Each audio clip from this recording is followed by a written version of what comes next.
My fellow Americans, the left's attack on assault weapons is back. There is no doubt that it's a tragedy when anyone takes the life of another without cause. But to blame assault weapons for these tragedies would be like, well, blaming airplanes for the 9/11 attacks. The problem lies with the perpetrator, not the tool used to commit the crime. The left is now screaming from the rooftops that there is no good reason for any American to own an assault weapon, that they're not good weapons for defense or for hunting.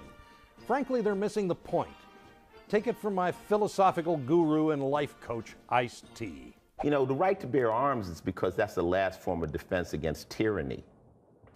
That's why fellow rapper Ice-T and I are in poppin' lockstep on gun control regardless of any East Coast, West Coast rap rivalry.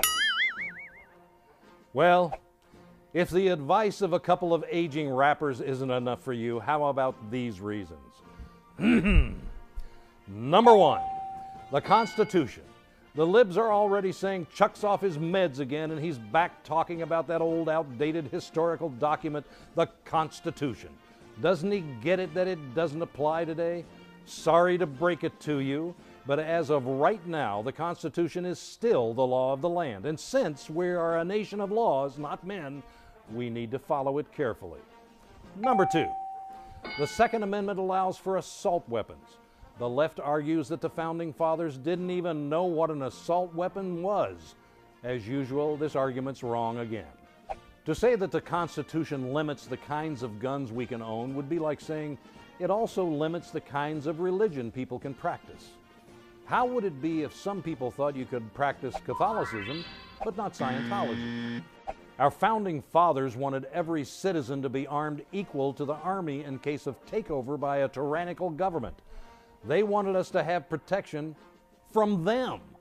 How would things have been different in Nazi Germany had the people been armed? Think about the protesters that have been killed by their own government in Iran. An armed society would not have that problem. Number three, assault weapons act as a deterrent against foreign invasion. During World War II, the Emperor of Japan instructed his commanders to plan an invasion of America. He felt very empowered after Pearl Harbor and believed our military to be very weak, which at the time it was.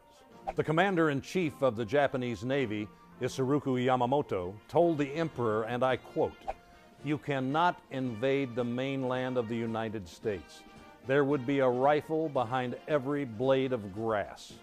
Notice, he did not talk about fearing the U.S. Army. It was the American people that he feared.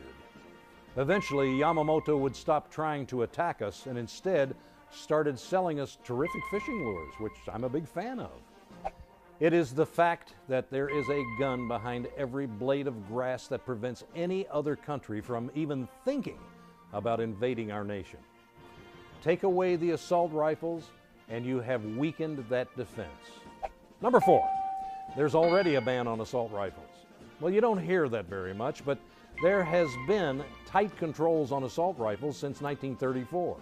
Well, how can that be? The U.S. military defines an assault rifle as something that can fire intermediate powered cartridges on selective fire. For you girly men watching, that means automatic fire, like a machine gun. The left invented the term assault weapon to describe rifles that bear some similarity to real assault rifles, like this one.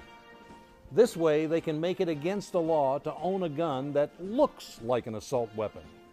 Really, is it against the law to look like something else? In that case, shouldn't Henry Waxman be arrested for resembling Ratatouille? Number five, handguns kill people too. Some nut jobs claim that assault weapons are too dangerous. Really? So you find a Glock 40 caliber is just to be a little dangerous? All guns are deadly in the wrong hands. And number six, we need the jobs. The gun industry employs 184,000 people. And these are good paying jobs averaging $45,000 a year. A ban on so-called assault weapons will result in laying off thousands of these workers. But of course, that's no big deal since we don't have an unemployment problem. Crazed criminals shooting up innocent people is a tragedy. But all the gun bans in the world will not stop them.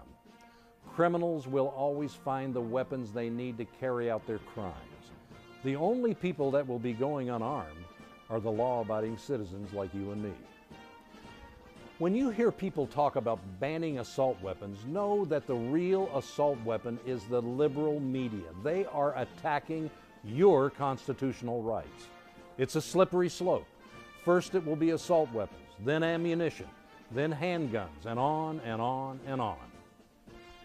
I'm Chuck Woolery, trying to save the Constitution, one amendment at a time.